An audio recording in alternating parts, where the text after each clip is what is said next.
couple big ones. That is a beautiful sight right there. What's happening, everyone? Joey Antonelli here. Welcome back to another video, and this is slightly different than my normal style videos. I try to do one of these a year. We do have some fishing action coming up, so don't leave me. Let's try to hang in there, especially if you care about surf fishing rigs. You are going to really want to see this part of the video. I'm just kind of tying one right now. I need a few rigs, so I'm going to tie them while I'm talking, and then I will show you in more detail the way I tie them. You will notice, I will go over one thing. If you've looked into Pompano rig making or surf rig making, I don't use a board or a jig or whatever you call it to tie them. So my rigs are slightly inconsistent. I get them pretty close though. And Pompanos, they actually haven't figured out how to use rulers yet. They do have some, because I know people have dropped them in. I mean, I probably dropped one in. But they don't know how to use them. They don't have thumbs. I think that's the biggest thing there. They can't use a ruler and check your rig and say, oh no, your hooks aren't the same distance apart. Anyways, sorry, I'm losing it. Long day. Had some fun today, caught some nice fish. But rig making and what to look for if you're not making rigs and you're buying them in the store, because that can be even more important because there are so many different rigs out there. So I freehand them. I freehand my rigs. I usually tie a bunch of them. Hopefully JoJo doesn't find that one. Usually tie a bunch of them, and then I will go back and put the hardware on them later. But right now we're just doing start to finish for the video purpose. I fish 3-hook rigs, so I'm tying up a 3-hook rig right now. I'm almost done with it, and once I'm done with it, I will walk you through the next one in more detail. But I will talk about floats real quick, because a lot of people get hung up on float color. Now, I'm not saying it doesn't make a difference, because there are Pompano fishermen out there in the industry that have been doing this for far longer than I've been alive, and I would not dare to argue with them, and nor am I implying that I'm arguing with them. But I will say, in my experience, where I fish, which is typically dirtier water than South Florida or the Gulf Coast, I don't get too hung up on float color. Now floats, yes, floats make a huge difference. But float color, throw a white float on there or a white variation like white and yellow, white and orange, white and pink, solid white. You're good to go. I don't care about the color too much as I care about just having a float. And there's a reason for that. Usually when I'm fishing, the fish consistently bite the same thing. If they're biting the float hook or the top hook with the float on it, that's usually what they'll bite over and over again. Some days they want that, some days they want the bare hook. So I like to cover both of those on my rigs, which leads us into making the rig. So at the top of my rig goes a swivel. These are small swivels. These are made by Tsunami Tackle. I will read you the number. It is a TSS-8-50. It's called a strong swivel. These are 50-pound class, but they're little teeny swivels. That's what you want. You don't want some big, giant, clunky thing on there, because Pompanos are small. You don't need some 100-pound swivel, just little swivel. It's gonna cast better than a big swivel. Then go about 18 inches down to your first dropper loop. If you don't know how to do a dropper loop, you can look it up. I do 3 twists, grab the line, pull it through. I'm not biting the line. I'm holding the line around the backside of my canine tooth. It just locks in there perfect without messing up the line. Go down about another 18 inches. Again, we're just eyeballing it. Pompanos don't have thumbs. And we're doing another loop. Now my loop's a little bigger than most people's loops, I would say. I just like them like that. Make another one, go down 18 inches again. And the way you can do it is, as you make your loop, when you come back on it, a lot of times it's going to want to twist and do some weird figure 8 thing. If you get the hang of spinning the line, you can get it where it lays perfect in a nice little loop. Then do 3 little twists. I grab them with my pinky and the finger next to it. Grab that line. I'm getting out of it because I'm going slow. Canine, hold on to it and wet it for the cinching. Is that 3? I'm losing count. Then I go down about another 18 inches or so. Make a little cut and tie on the bottom of our rig. Now the bottom of our rig is going to get a snap swivel. It's also made by Tsunami. TSSR B as in boy -6-25, and I tie that on with a fisherman's knot. The reason why I do that is fisherman knot at the bottom, uni knot at the top. Fisherman's knot, I think, breaks easier So if I am fishing a place with rocks or reef and I have a fish on and the lead gets snagged up in the reef, I'll at least most likely land the fish. I mean, I'll lose my lead, but I'll probably get back the rest of my rig. So that's why I tie a weaker knot on the bottom of my rig. On my bottom hook, I just put the bottom hook on. If you don't know how to do that, you probably do, but it goes through the front of the hook. Then you can either just pull it around and pull the hook through, or put it around, twist it, go back through, whichever way you want. But I get a naked hook on the bottom, naked hook in the middle. Sometimes I do a small float in the middle, just kind of preference, whatever you want to do. I don't really care. I suggest actually using 2 hook rigs for most people, just easier to work with, smaller rigs, and you won't go through as much bait. And then on the top, always, I don't say always a lot in fishing, but always use a float. Just because I've seen so many days where they want that float.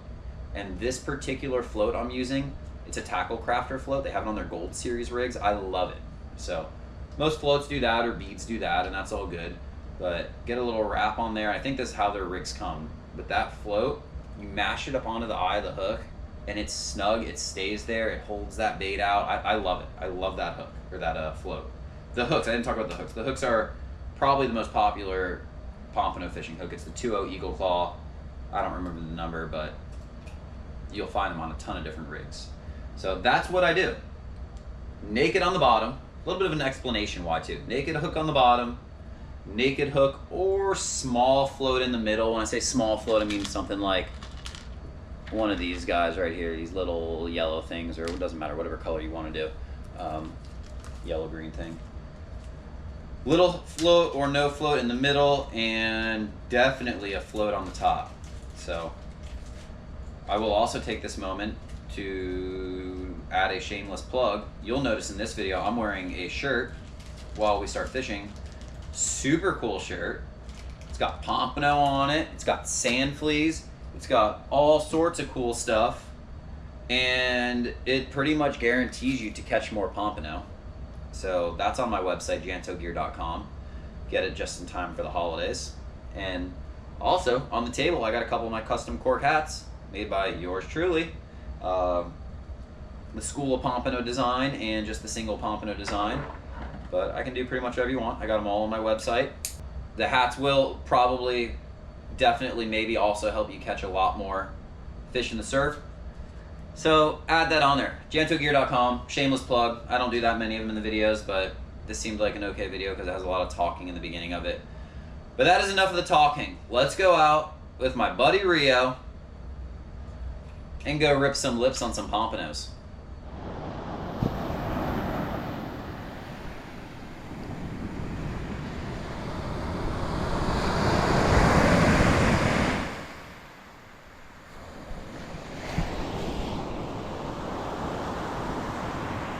What's happening, everyone? Joey here, getting started up in the dark. This is gonna be a commercial pompano video. Filming's gonna be a little interesting. I'm out here with my good buddy Rio from Eastside Surf Fishing. Commercial fishing with someone else on the beach is a little tricky. I'll tell you more about it throughout the video. But we're getting set up right now. Sun's about to start peeking up. Got one rod out. Gonna bait up some rods, get them out. And once the sun comes up a little bit later and we get things moving, we'll catch up and hopefully this isn't a huge jinx. Hopefully show you some serious golden numbers today of the most delicious fish by the masses on the beach. The pompano, the Florida pompano. This is my third fish of the day. Rio's got one, I got one. This feels like it could be the right one. It feels heavy, but it's not bad. I'm a little nervous that it's not gonna be the right one, but that's part of it. It's heavy though, but it's got more of that sheep head shake. That sheep head shank. I'll take that. I'll take a sheep head.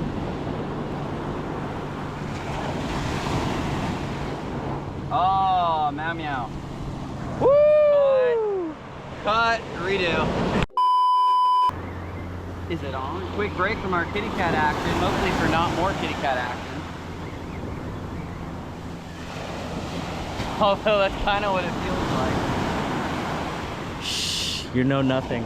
Yeah, no sideways run. I'm not liking it. Cut! Oh, Cut! he's cutting a little bit. Come on now, come on!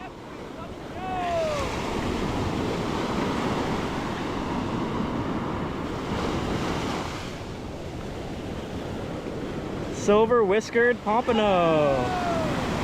That's what we're looking for there. Only need 247 more. Is he there? That's the question. Getting a little bit of shakes. Double catfish. Hold it up. Let's see him. There we go. That's what it's about. Another blooper reel. That looked like a decent little bite. A little something on the surface out there. I think it might be the right one. All right, as long as it's not a little leather jack dragging in. Moving south. Yeah. Doing the right thing. So one of the things I wanted to go over with these fish, when we're commercial fishing them, Rio can't just catch them and keep giving them to me. He can catch his 6, the way the rules are. So what we're gonna do right now.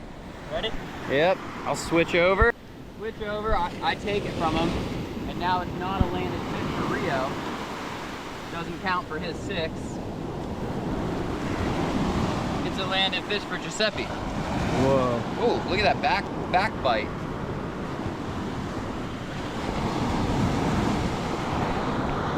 Got an old injury, some teeth marks even. Whoa. Such resilient little critters. Little break in the action, time to shout out the Hooked Aluminum Fabrication. Beautiful cart. These things will push fully loaded cooler, all your gear down the beach with that cooler full of goodness. All right, Rio's gonna try to take this one all the way. What's that? What's going on with this one? Or slack? This one's slack? Here you go. It's proving to be a little difficult to film a firing beach bite, but we just had a nice little 4-piece go off real quick. Got the rods back out, and we're gonna keep going at it. Oh, that's him. I don't want to jinx it. It could be our first double of the day. It's pretty heavy. This is a size large. Oh man, this is a feisty one. Is it a double or is it a three pounder?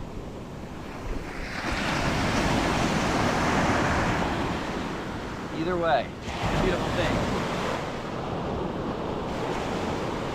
Coming into the trough, coming into the trough.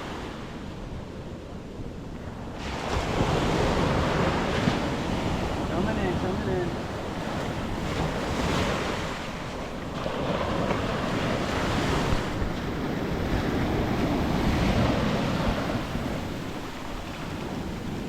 Good sized fish, just one though. Trying to surf them.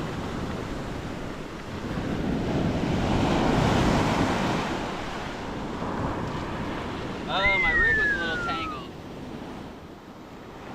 Beautiful pop, beautiful pop. I'll try to get some more action fishing for you, but really I've just had the phone in my pocket. We've done a couple dumps. Show them that big one. That was a fish gum fish right there. Yeah. I caught it, but Rio did the cast. Woo-hoo-hoo. Beautiful fish right there. Look at the meat on that sucker. That's a thick one. Team thick. Little update on the cart. Cart cooler check. Got about 20 right now. A couple big ones. That is a beautiful sight right there. And then I got my little trash pile. Got some more trash in there. Always keeping the trash nearby so we can throw it all away at the end.